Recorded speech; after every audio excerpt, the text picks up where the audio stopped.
اللي احنا شفناه دي كانت تصريحات كارلو انشيلوتي قبل مواجهه الهلال في نهائي كاس العالم للانديه.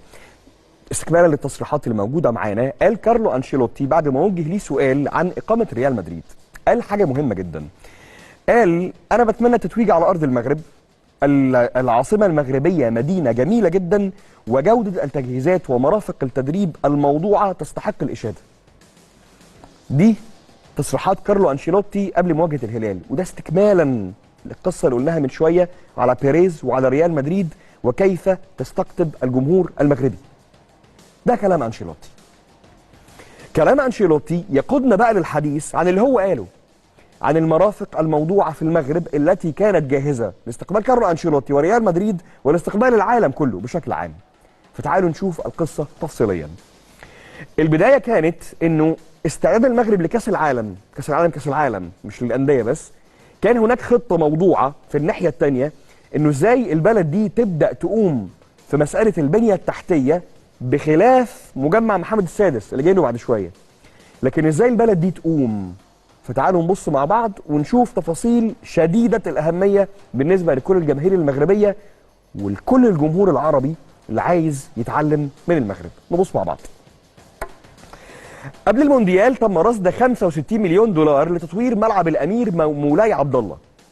الحكومه حددت 23 مليون دولار لاصلاح مرافق ملعب الرباط في ميزانيه السنه دي، و42 300 الف دولار لحدود سنه 2024. كل ده ليه؟ كل ده ليه؟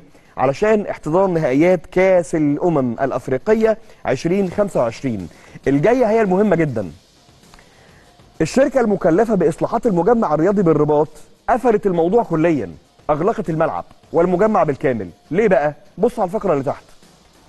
الاصلاحات تشمل البوابات المخصصه للتذاكر الالكترونيه بجانب العديد من التجهيزات المتطوره. اولها ايه؟ كاميرات المراقبه الحديثه اللي قادره تمسح محيط الملعب واشعار رجال الامن باي تحركات غير طبيعيه من قبل الجماهير في اطار المقاربه الاستباقيه لمكافحه الشغب. اوبا، هنا الكلام يحلو. ليه؟ لانك مش بس بتقوم بنيه تحتيه، انت هنا قفلت مجمع علشان تقدر تحدد عنصر الامن والامان بدقه. لا عندك مشكله ان حد في الجمهور يعمل حاجه، ان حد يشتم حد، كله متراقب وكله هيتجاب. كله هيتجاب. فطورت بنيه تحتيه ودفعت فلوس، ثم جهزت كاميراتك واجهزتك الامنيه على اعلى مستوى علشان الامور تبقى جاهزه بنسبه 100%. نخش بقى على اللي بعديه. موقع افريكا فانس زون كان بيتكلم على مشروع مغربي ما كانش موجود في الخطه قبل كاس العالم.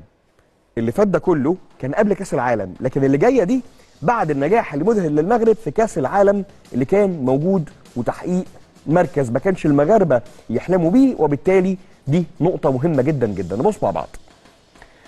المغرب بتستعد لتجسيد مشروع الملعب الكبير بمدينة الدار البيضاء بسعة 93 ألف مشجع في عام 2025. كان في أسباب تقنية وعقارية أدت أن الملعب ده ما يظهرش للنور، لكن كان هناك اتفاق أخيرا على إطلاق المشروع واستكمال الملعب ليكون المعقل الجديد للمنتخب المغربي في قادم المواعيد. للمنتخب المغربي في قادم المواعيد. فأنت عملت بنية تحتية وظبطت امورك الامنيه تمام، والثالثه انك عملت ملعب يحتضن مباريات المنتخب المغربي، فانت كده جاهز لاي حاجه في الدنيا. نروح بقى للحته اللي تذهل العالم، وده اللي اتكلمنا عنه كتير جدا جدا، وهو مجمع محمد السادس.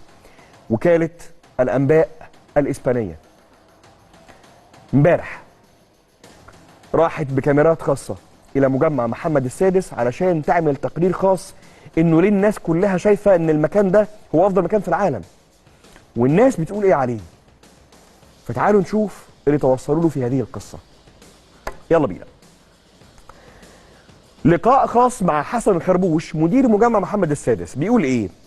بيقول ان انا عارف كلير فونتين ده المركز الوطني لكره القدم الفرنسيه، هي اكاديميه كبيره جدا جدا، واحده من افضل المراكز في العالم، والمكان ده يا جماعه طلع كل نجوم الكره الفرنسيه على مر التاريخ. كلير فونتين واحد من اهم المراكز الموجوده على مستوى العالم. بيضيف على ده بيقول احنا عندنا اكثر حداثه تكنولوجيه، مش من قبيل المصادفه ان ريال مدريد موجود هنا. احنا عندنا بنيه تحتيه استثنائيه. قد تكون التصريحات دي تصريحات شويه شهادتها مجروحه، لان الراجل ده هو مدير المجمع، فوكاله الانباء الاسبانيه بتعمل التقرير راحت لحد شهادته مش مجروحه.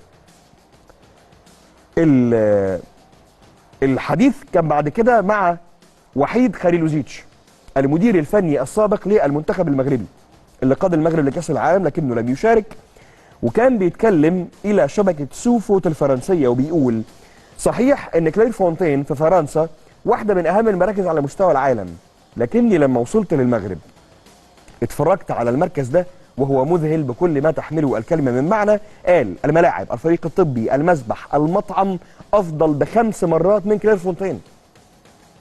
يعني الراجل نفسه اتكلم على المركز ده انه افضل بكتير من اعظم مركز موجود في اوروبا. ادي الثانيه.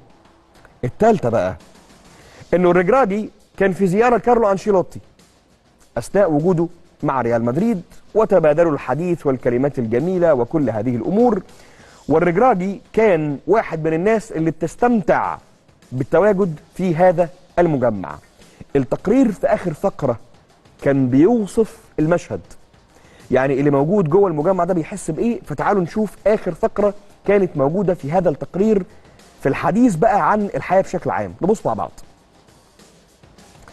على بعد امتار قليله، الفقره الثانيه، من كارلو انشيلوتي ومن الرجراجي لا يمكن سماع سوى زقزقه الطيور، صيحات الديوك في الازقه الخضراء، حتى صناديق القمامه مجهزه بشواحن الذاكره المحموله USB واجهزه استشعار للطاقه الشمسيه. لا يمكن ان تكون الاجواء اكثر هدوءا في ضواحي غابه المعموره التي تعتبر اكبر غابه بلوط الفلين في العالم.